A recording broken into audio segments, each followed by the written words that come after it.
Hay, ang traffic. Ano na naman ba kasi to? Sino na naman ba yung mga to?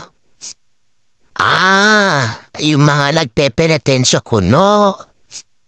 Wow, sige lang. Sige, tira. Hala, bira. Sige, suga. Yeah. Paspas doon, paspas dito. Sige. Kaganyan-ganyan kayo, malaman-laman lang namin mamaya niyan. Nag-iinuman kayo sa kanya-kanya ninyong bahay o sa bahay ng tropa nyo? Napakawalang yan ninyo? Ginagaya ninyo ang ginawa ni Jesus Christ? Ha? Para sabihin ko sa inyo, si Jesus Christ ay perpekto siya. Perpekto. Kayo, perpekto para gawin yung ganyang bagay? Tinubos na niya tayo sa pamamagitan ng kanyang dugo.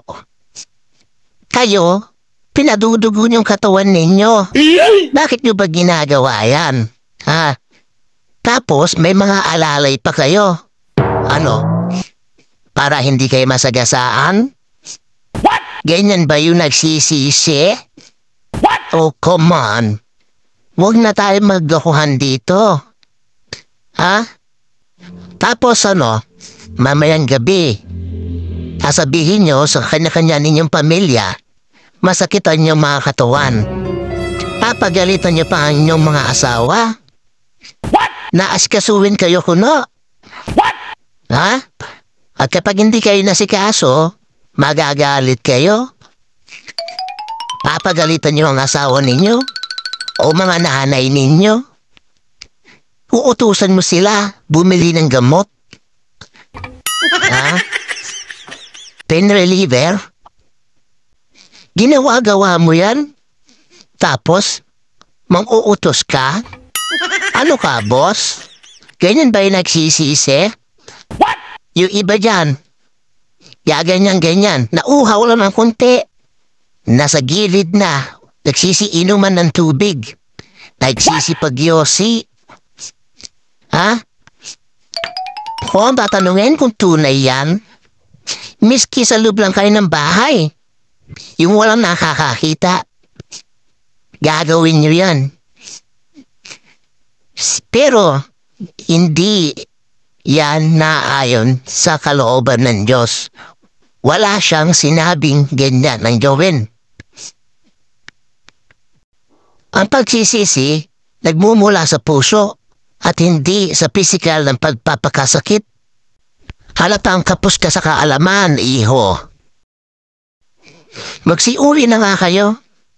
Abala kayo sa daan eh. Wala naman totoo sa ginagawa ninyo.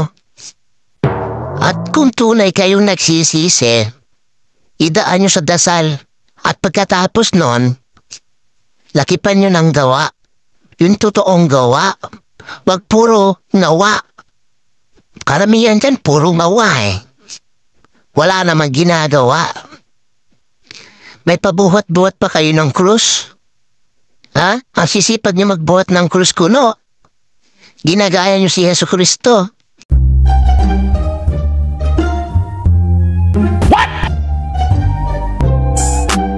Naku po! Pasikat pa more. Kung tunay yan, kaya nga na sinabi ko kanina, miski sa loob lang kayo ng bahay. Diba? Yan, nagpepenitensya. Gawin mo yan sa loob ng bahay habang nakaluhod ka ng asin kung gusto mo. Diba? Pero nagpapasikat ka. Yun, pasikat ka. Yung iba dyan, padailingon pa eh. Siguro naghaharap ng chicks.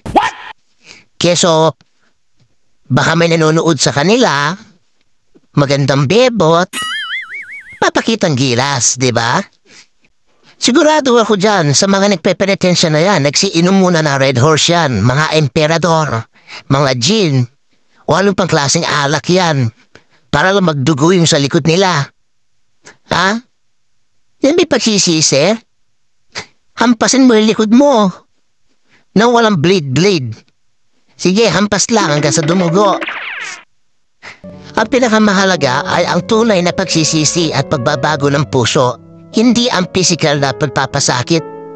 Ang Diyos ay tumitingin sa puso ng tao, hindi sa kanyang mga gawa. Ang pagbabago ng puso